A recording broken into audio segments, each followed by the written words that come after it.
A book exists that a machine has now studied harder than any human ever could, running millions of comparisons against every known language on Earth, and it still could not tell you what a single word means. Not because the machine failed. Because the book itself may have been built to never let anyone succeed. Somewhere in a climate-controlled vault at Yale University sits 240 pages of goat and calf skin, filled with an alphabet no other document on the planet shares, painted with plants that do not exist in any garden, any forest, any botanical record from any century. And for 600 years, every person who has opened it, kings, priests, professional codebreakers, linguists with decades of training, has closed it again in defeat. Now, the newest reader to try is not a person at all. It is an artificial intelligence, and what it found did not end the argument. It reopened it, wider than before. This is the Voynich Manuscript, and before we get into what the machines discovered, you need to understand exactly what this object is, because the real story is stranger than most of what gets repeated about it online. The book lives today at the Beinecke Rare Book and Manuscript Library at Yale, catalogued simply as MS-408. There is nothing hidden about it. High-resolution scans of every page are public and free for anyone to examine. That openness is part of what makes the mystery so uncomfortable. This isn't a locked vault of secret government material. It is a fully available medieval book that remains completely unread despite total transparency. The manuscript runs to roughly 240 surviving pages of vellum, prepared animal skin, and in 2009 a team at the University of Arizona radiocarbon-dated samples of that vellum. The results place the material's origin between 1404 and 1438 in the early 1400s. That date is not folklore. It is physics, measuring the decay of carbon isotopes in organic material, and it draws a hard boundary that every theory about this book has to respect. Whatever this text turns out to be, the skin it is written on was alive during the reigns of medieval European monarchs, decades before Gutenberg's printing press, and most of a century before Columbus crossed the Atlantic. Open the book to any page, and you find flowing, confident handwriting, moving left to right, in a script found nowhere else in the historical record. Researchers estimate somewhere between 20 and 30 distinct core characters, some vaguely resembling Latin letters, some resembling nothing that exists in any known writing system. The strokes do not hesitate. Whoever wrote this was not sounding out invented gibberish letter by painful letter. The hand moves the way a hand moves when it already knows exactly what comes next, and that fluency has haunted researchers for a century because meaningless improvisation tends to stutter, and this text does not stutter. The pages are also heavily illustrated, and scholars have organized the manuscript into rough sections based purely on what the pictures appear to show, since nobody can read the captions. There's a botanical section filled with detailed plants, except botanists who have gone through them one at a time have never been able to reliably match most of them to real species. Leaves from one plant seem to be paired with roots from another and flowers from a third, as though somebody assembled a garden from parts that were never meant to grow together. There's an astronomical section full of circles, suns, moons, and diagrams resembling zodiac wheels, including recognizable zodiac figures wrapped in bands of the same unreadable script. There's what researchers call the biological section, showing small unclothed figures standing in green pools connected by looping tubes, an image with no clear parallel in the medical illustration of the period. And there's a section that looks pharmaceutical, rows of labeled jars beside plant fragments and short blocks of text, arranged the way a recipe or dosage instruction might be arranged. Every visual cue in this book says it is trying to communicate real, structured information. The script simply will not confirm it. The list of people who have tried and failed to read this book is not a short list of amateurs. It includes court physicians in the centuries after it surfaced, European scholars who copied out passages and mailed them to the greatest linguistic minds they knew, and then, in the 20th century, professional cryptographers, some of whom worked on breaking Axis military ciphers during the Second World War, the same people responsible for cracking codes that changed the outcome of that war. Multiple teams from that era are known to have applied frequency analysis and substitution testing to the Voynich text in their off hours, treating it as a private intellectual challenge. None of them produced a translation that held up. Some came away suspecting the book might be an elaborate hoax. Others were convinced there was a real message buried in there and simply ran out of time. William Friedman, one of the most accomplished American cryptanalysts of the 20th century, studied the manuscript for years and concluded it was most likely some form of constructed or synthetic language rather than a straightforward cipher, but he never cracked it either. Every few years since then, someone announces they've solved it. This has happened often enough that Voynich researchers half-jokingly refer to it as a seasonal event. In 2014, a botanist named Arthur Tucker proposed that some of the plant illustrations matched species native to colonial Mexico, suggesting a much later and more geographically specific origin, a claim that struggled to survive scrutiny once other researchers pointed out the resemblances were loose at best. In 2017, historian Nicholas Gibbs claimed in the Times Literary Supplement that the manuscript was a repackaged women's medical reference derived from earlier Latin sources, and that claim collapsed within days once medievalists pointed out that his supposed abbreviations didn't match any known scribal shorthand. In 2019, University of Bristol researcher Gerard Cheshire proposed the text was a form of extinct Proto-Romance language and published a full translation methodology. That claim was publicly and firmly rejected by the academic Voynich research community and by his own university's linguistics faculty, who stated the proposed method did not meet the basic standards of decipherment and that no genuine translation had been produced. Every one of these announcements followed the same arc: confident headline, brief public excitement, and then quiet retraction once independent researchers tried to reproduce the method on passages the original claimant hadn't handpicked. The retractions almost never get the same coverage as the original claim, which is part of why public memory keeps drifting towards someone solved this already. As of today, nobody has. That's the 600-year backdrop computational researchers inherited when they finally turned quantitative tools loose on the text rather than trying to force a translation onto it. And this is the important distinction to hold on to for the rest of this video, because it changes what AI decoded it actually means here. No artificial intelligence has produced a verified translation of the Voynich Manuscript. What has happened, across more than a decade of work, is that computational linguists and machine learning researchers have used statistical and algorithmic tools to ask a narrower, more answerable question. Does this text behave like a real language at all? And if so, what kind of structure does it share with real languages? That question turns out to be answerable, and the answers are genuinely strange.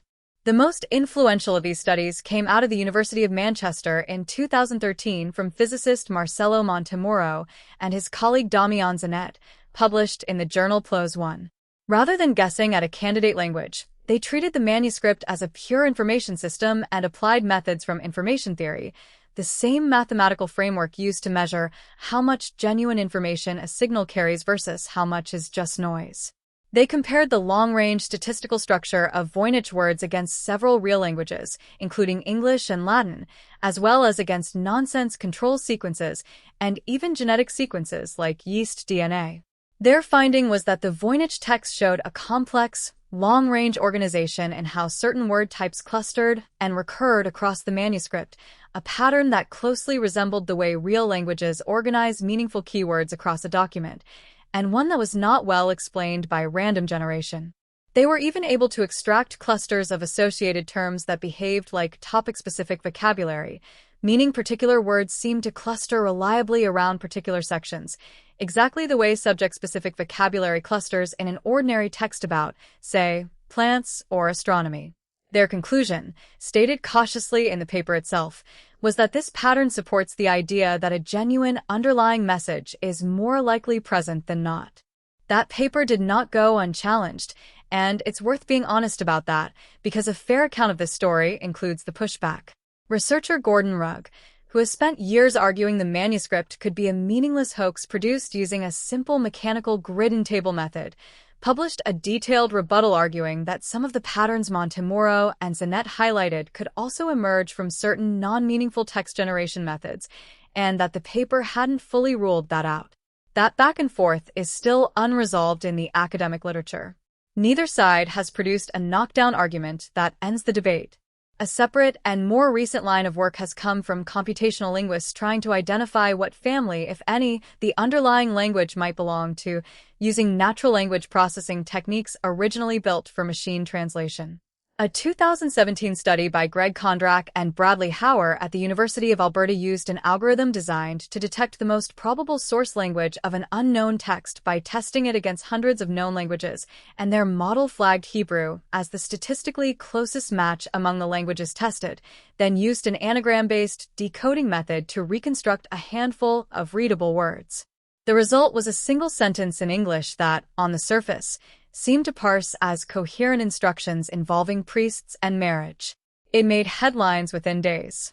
It also fell apart almost as quickly under scrutiny, because outside linguists pointed out that the method didn't produce a consistent, repeatable decoding across the rest of the text, only isolated fragments the researchers had selected, and that closest statistical match among tested languages is a very different claim from this is definitely Hebrew.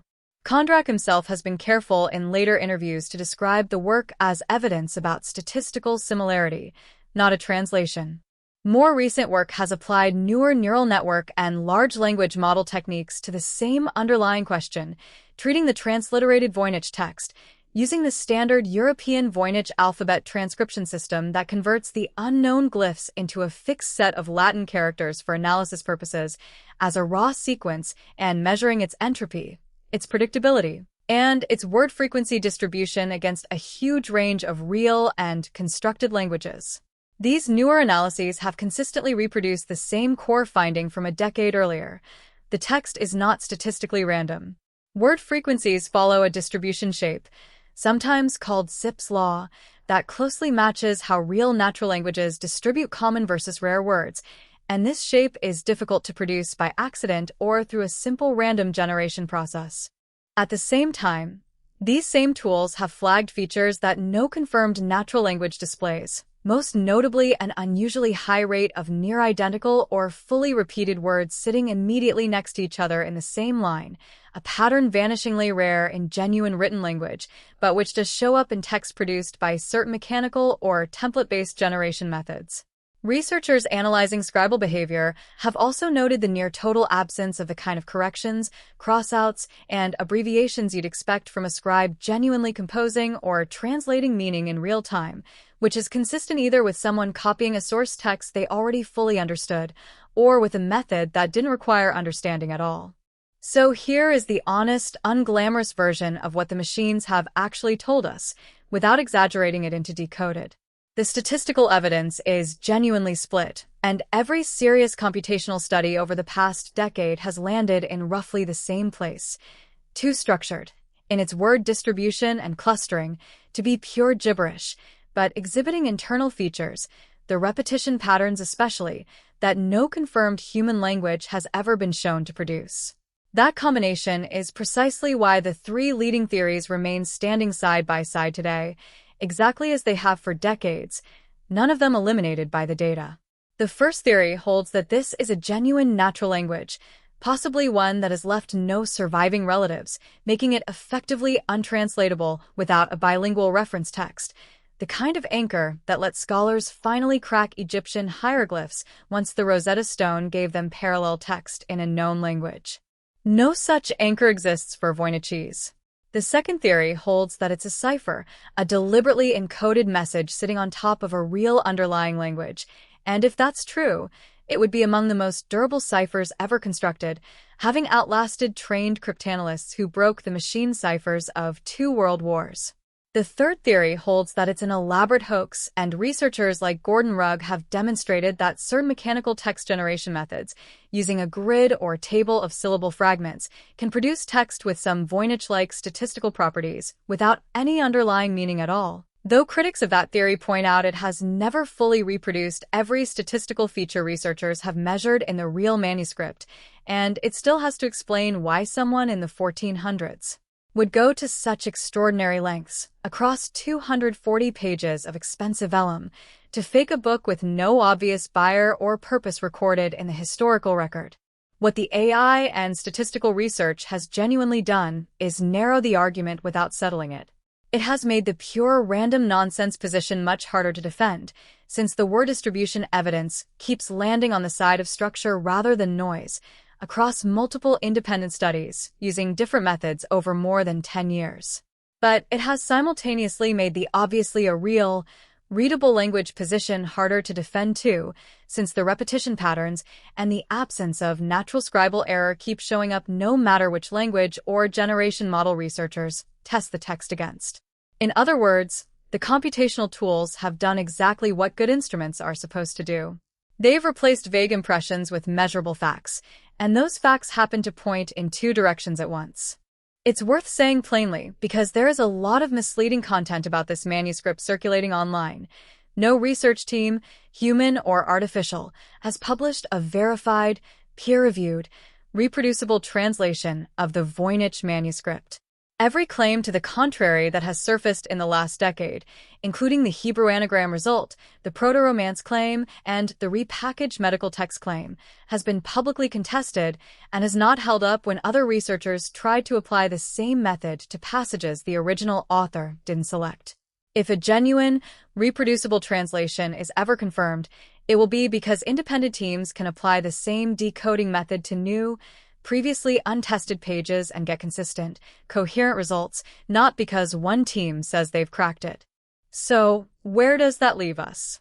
A book, verifiably from the early 1400s, written in a script that exists nowhere else in the historical record, illustrated with a world that matches nothing in known botany or medieval medicine, now measured by information theory and machine learning tools with a level of statistical precision no 15th century forger or scribe could have anticipated or planned for. Since these mathematical laws about language structure weren't discovered and formalized until the 20th century, and the numbers refuse to resolve the argument, they've simply made both sides of it sharper.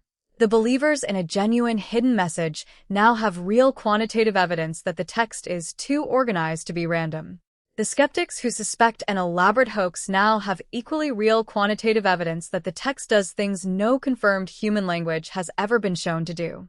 600 years after it was written, the most sophisticated reading tools humanity has ever built looked directly at this book and came back with the same verdict as everyone before them, just measured more precisely. It is one of these three things, and we still cannot tell you which. Now it's your turn. Based on everything laid out here, the radiocarbon date that can't be argued with, the statistical structure that argues against a hoax, and the repetition patterns that argue against a natural language, where do you land? A lost language with no surviving relatives.